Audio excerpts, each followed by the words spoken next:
ఆ రైతుకి ఏ విధంగా సహాయం చేశారు అనేది కూడా వారి మాటల్లో తెలుసుకుందాం.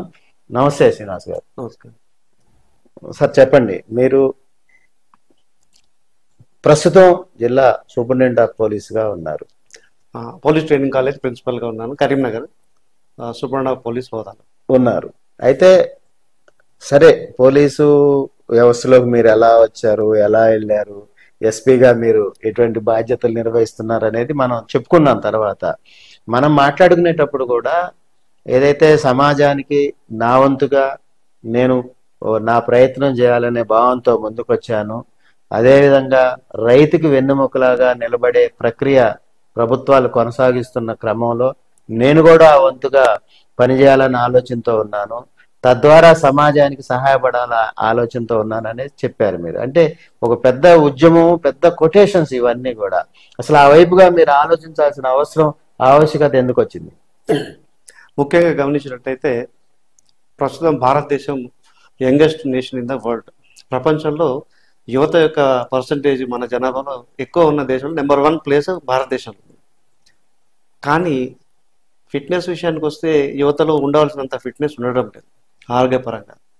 దీనికి కారణాలు ఏంటి అనేది చూస్తే మన యొక్క జీవన విధానం, అదేవిధంగా మనం తీసుకునే ఆహారం, so life style and food habits, ఇవన్నీ చూసినట్టయితే మనం తీసుకునే ఫుడ్ సరిగా ఉండట్లేదు, పోషక విలువలు ఉన్న ఫుడ్ మనం తీసుకోవట్లేదు.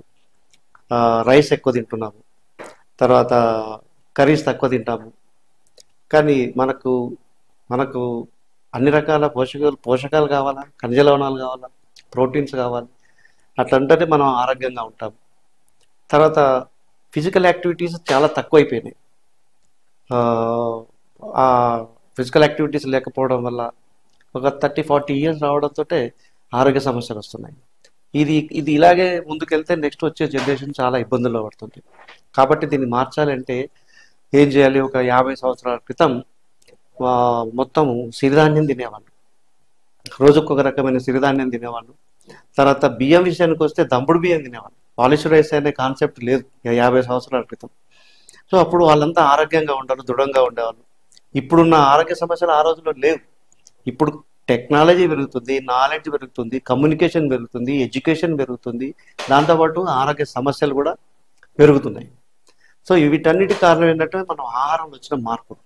సో వీటిని మళ్ళీ ఒకసారి వెనక్కి తీసుకెళ్ళి గతంలో మన పెద్దలు ఏదైతే ఆహార ధాన్యాలు ఉపయోగించారో, సిరిధాన్యాలు అంటారు, అరికెలు, వరికెలు, సామలు, ఊదలు, కొర్రలు, అండుకొర్రలు, తెల్లజొన్నలు, పచ్చజొన్నలు, రాగులు, సజ్జలు, తర్వాత అమరాంత్ అంటే మనం తోటకూర అంటాం కదా. తోటకూర మనం ఆకులు మాత్రం మనం వాడతాం, కానీ అమరాంత్ యొక్క గింజలను కూడా మనం ఆహారంగా తీసుకోవచ్చు. దాంట్లో ఐరన్ చాలా ಹೆಚ್ಚు స్థాయిలో ఉంటుంది. సో ఇలాంటి ఆరోగ్యకరమైన ఈ ధాన్యాలన్నీ కూడా తిరిగి మళ్ళీ పబ్లిక్లోకి తీసుకెళ్లాలని ఒక పెద్ద ఉద్యమం లాగానే నేను చేస్తూ వస్తున్నాను. 2013 నుండి నేను దీని మీద వర్కౌట్ చేస్తున్నాను. అవేర్నెస్ ప్రోగ్రామ్స్ కండక్ట్ చేయడం, గ్యాదరింగ్ చేసి వాళ్ళకి ఎందుకు మనం మిల్లెట్ తినాలి, దానివల్ల ఉపయోగం ఏంటి అనేది నేను వివరించి చెప్పిన ప్రతిసారి వాళ్ళకి మిల్లెట్ లంచ్ నేను ఫ్రీగా ఇస్తున్నాను. చాలా చాలా చాలా కార్యక్రమాలు చేశాను. చేసిన ప్రతి చోట 800 నుంచి 1000 మంది దానిక ఫ్యామిలీస్, పిల్లలు, చిల్డ్రన్ అందరూ కూడా వచ్చి అటెండ్ అయ్యారు. వాళ్ళకి మిల్లెట్ ఎందుకు తినాలనేది నేను ఎక్స్ప్లెయిన్ చేశాను. తర్వాత మిల్లెట్ కూడా నేను వాళ్ళకి లంచ్గా పెట్టాను.